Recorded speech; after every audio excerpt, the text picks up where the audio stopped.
ये है talks news network और आप देख रहे हैं पॉलिटॉक्स, राजनीति का कच्चा चिट्ठा।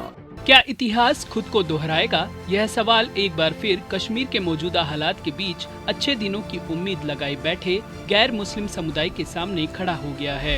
सवाल जायज है क्योंकि मात्र 5 दिन में आतंकियों ने 5 लोगों की हत्या कर दी है। इनमें से 4 कड़ी सुरक्षा व्यवस्था वाले श्रीनगर में ही मारे गए हैं। मृतकों में 3 अल्पसंख्यक हैं। यही कारण है कि कुछ दिन पहले तक रात को भी गुलजार नजर आने वाले बाजारों में शाम को ही सन्नाटा पसरा नजर आ रहा है, जो कि कश्मीर के हालात की पूरी कहानी सुना रहा है। इधर दिल्ली से श्रीनगर के सियासी गलियारों में इस बात की चर्चा शुरू हो गई है कि क्या अनुच्छेद 370 हटने के बाद 2 साल का निचोड़ यह है कि अमित शाह फेल हो रहे हैं, क्योंकि हालात बदलते दिख नहीं रहे हैं। घाटी में खौफ घटता जा रहा है और जमीनी हकीकत जस की तस है। इन सवालों का मोदी सरकार के पास जवाब नहीं है कि घाटी में भारत के लोग जमीन खरीदते हुए, होटल रिसोर्ट बनाते हुए, पर्यटन काम धंधे शुरू करते हुए क्यों नहीं दिखाई दे रहे हैं। क्या कश्मीरी पंडित वापस घर लौटे? क्या घाटी में हिंदुओं की प्रॉपर्टी, मंदिरों के खंडर और जमीन मुस्लिम कब्जे से मुक्त हुए हैं?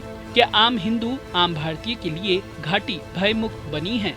क्या घाटी अलगाव खत्म हुआ है या ये खास इलाका कश्मीरियत में लौट रहा है? वहाँ हिंदुस्तानियत की संभावना है या तालिबानियत की? ये सभी सवाल घाटी की सच्चाई को बयान करते हैं। अनुच्छेद 370 हटाए जाने के बाद कई दावे किए गए थे, लेकिन उन दावों की हवा निकलती दिख रही है। कश्मीर घाटी में मुस्लिम हिंदू साझा रिहायश बनवाने के पहलू में काम जीरो है। बताया जा रहा है कि पिछले 2 साल में भारत के 2 लोगों ने ही घाटी में जमीन खरीदी है, लेकिन संसद में हुए सवाल पर 2 लोगों के जमीन खरीदने का जब जवाब मिला तो बीबीसी वेबसाइट ने पड़ताल करके बताया कि ये 2 लोग भी जम्मू क्षेत्र के ही हैं। इससे अंदाजा लगाया जा सकता है कि मोदी सरकार और अमित शाह को जो करना था वह कर दिया, और क्या करें। आखिर अनुच्छेद 370 खत्म कर दी, 35A खत्म कर दिया, राज्य की सीमाएं बदल दी, दर्जा बदल गया। अगले साल तक विधानसभा चुनाव भी हो जाएंगे। फिलहाल विधानसभा क्षेत्रों का नए सिरे से परिसीमन हो रहा है। बहुत संभव है सियासी चतुराई से अमित शाह चुनाव के बाद जम्मू कश्मीर में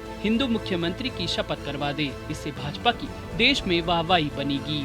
केंद्र सरकार ने प्रोपेगेंडा कर जन्माष्टमी के दिन लाल चौक पर झांकी निकलवा कर प्रचारित किया कि सब सही है, क्योंकि घाटी के बाहर के हिंदू को इस झूठ में बहलाना जरूरी है कि श्रीनगर, अनंतनाग आदि में हिंदू का जीना संभव और पहले जैसा है। तभी आज का जाहिराना यह सत्य है, जो असलियत को दबाकर प्रतीकात्मक फोटो प्रचार से घाटी की सच्चाई से मुंह मोड़ना जस का तस जारी है। निश्चित ही अनुच्छेद 370 की समाप्ति ब्रह्मास्त्र था। इसका घाटी में भारी मनोवैज्ञानिक असर हुआ। अलगाववादी और जिद्दी लोगों की गलतफहमी दूर हुई कि दिल्ली की सरकार में दम नहीं है, उसमें अनुच्छेद 370 हटाने जैसे फैसलों की हिम्मत नहीं है। उस दिन एक और बात साबित हुई कि दहशत में लोग सड़कों पर निकलने का साहस नहीं जुटा पाए। निश्चित ही उस दिन सुरक्षा बल बड़ी तादाद में तैनात था, लेकिन वह तो घाटी में हमेशा तैनात रहा है।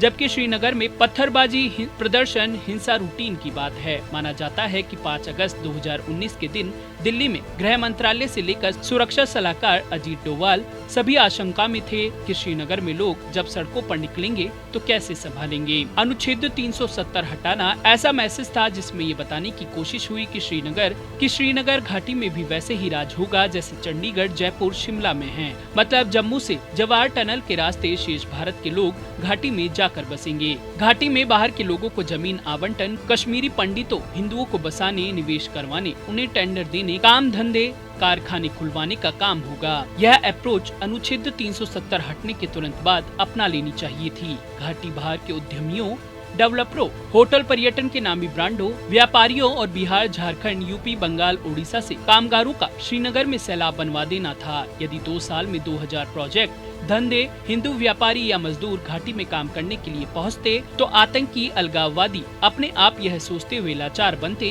कि वे इतने लोगों को कैसे टारगेट बनाएं। तब वे डर और मजबूरी में हालातों से समझौता करते हुए होते। लेकिन आज क्या स्थिति है? वे श्रीनगर में चंद पुराने हिंदुओं पर भी आतंकी हमले का बार बार भय बनवाते हुए हैं और बाहर से लोगों के आने देने का माहौल नहीं बनने दे रहे हैं। इसीलिए अनुच्छेद 370 हटने के बाद के 2 सालों का निचोड़ है कि अमित शाह फेल हो रहे हैं। पॉलिटॉक्स ब्यूरो, दिल्ली।